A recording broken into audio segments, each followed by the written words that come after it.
हर website के basically दो parts होते हैं जिनसे मिलकर वो वेबसाइट डेवलप की जाती है। एक होता है फ्रंट एंड और दूसरा होता है बैक एंड।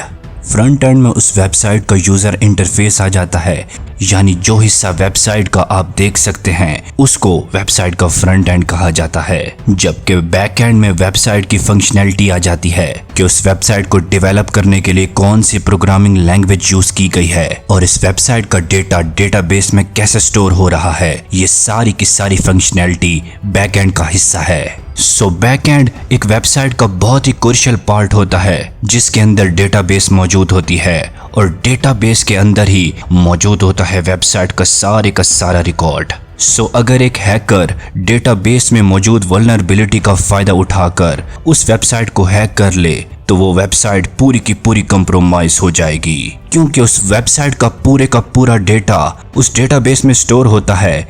इसलिए अगर जरा सी भी वल्नरेबिलिटी एक हैकर को एक डेटाबेस में मिल जाए तो वो सारी की सारी वेबसाइट को तबाह बर्बाद कर देता है। डेटाबेस को कंप्रोमाइज करने के लिए हैकर्स एसक्यूएल इंजेक्शंस अटैक का यूज करते हैं। एसक्यूएल यानी कि स्ट्रक्चर क्यूरी लैंग्वेज, जो कि लैंग्वेज है डेटाबेस की, जिसका यूज करके हम वेबसाइट का डेटा डेटाबेस में स्टोर करवाते हैं। बस हैकर्स इसी एसक्यूएल लैंग्वेज को मैनिपुलेट करके और इस एसक्यूएल लैंग्वेज के साथ खेलकर डेटाबेस को कंप्रोमाइज करते हैं। डेटाबेस को मैनिपुलेट करके हैक करने को ही बेसिकली एसक्यूएल इंजेक्शन अटैक कहा जाता है। इसमें होता कुछ यूं है कि एक हैकर किसी भी वेबसाइट को लॉगिन करने के लिए उसमें रॉन्ग यूजर नेम और रॉन्ग पासवर्ड इनपुट करता है।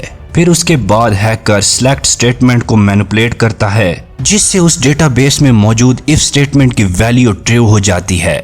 तो यूं एसक्यूएल इंजेक्शन अटैक परफॉर्म होता है। एसक्यूएल इंजेक्शन अटैक एक हैकर किसी भी वेबसाइट के डेटाबेस को कंप्रोमाइज करने के लिए परफॉर्म करता है ताकि हैकर किसी भी वेबसाइट के डेटाबेस को आसानी से कंप्रोमाइज करके उस वेबसाइट को मुकम्मल तौर पर तबाह बर्बाद कर सके।